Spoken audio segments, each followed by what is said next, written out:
question 9a. The diagram below shows an object A of mass 15 kilograms lying on a smooth horizontal surface, connected to a box B by a light inextensible string which passes over a smooth pulley P. An object C lies on the horizontal floor of box B, so the combined mass of B and C is 10 kilograms. Okay, so we've got 10G as a downwards force, and we've got tension in the string, and we've got the tension in the string there as well. Initially, the system is held at rest. A horizontal force of magnitude 150 is applied to A in the direction PA. So PA is going to the left. Okay, that's the direction of PA. If they wanted it to go to the right, they'd have said in the direction AP. So the order of those letters is really important. So it means we've got 150 newtons being applied to box A in the direction going from P to A, which is going to the left, which means it's basically pulling A onto the table. And again, it confirms that because it says box B is raised. So basically, block A is moving onto the table rather than being pulled towards the edge, and the one that's hanging vertically is being raised.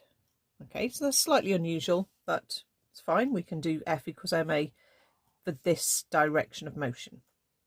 Okay, so we have to take our two objects and apply F equals ma separately for both of them. So for A on the table, the force pulling it the way it's going minus the force that's slowing it down. Okay, your F in F equals ma is always a combination, if there are more than one force acting, it's a combination of anything pulling it the way it's going and then minus anything that's trying to slow it down. And there may be two forces slowing it down. There may be two forces pulling it along. Okay, you just have to see what the force diagram looks like. That equals 15A. You don't have the G in that side of the equation. If you do F equals ma for box B, the force pulling it the way it's going is T. The force trying to slow it down is 10G. That's where the G comes in. Okay, and that equals the mass, which is 10 times the acceleration, which again we don't know. So we have our simultaneous equations where F equals ma has been applied in the direction of motion. Okay, so we can solve our simultaneous equations.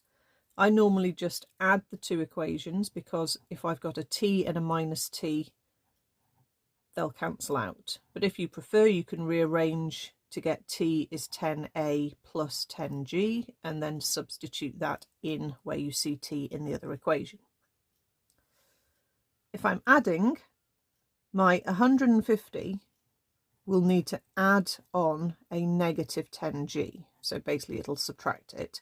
The t adding on a minus t is going to disappear, and the 15a and the 10a are going to add to make 25a.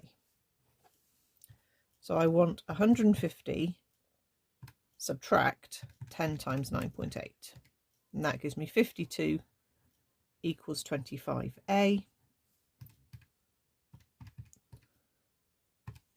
52 divided by 25 is 2.08. That's acceleration. I can then use one of the equations, and actually because I've already written that down, I can work out that t is 10 lots of 2.08 plus 10 lots of 9.8, and that will give me the tension in the force. Okay, so 10 times 2.08 plus 10 times 9.8 gives me 118.8 newtons.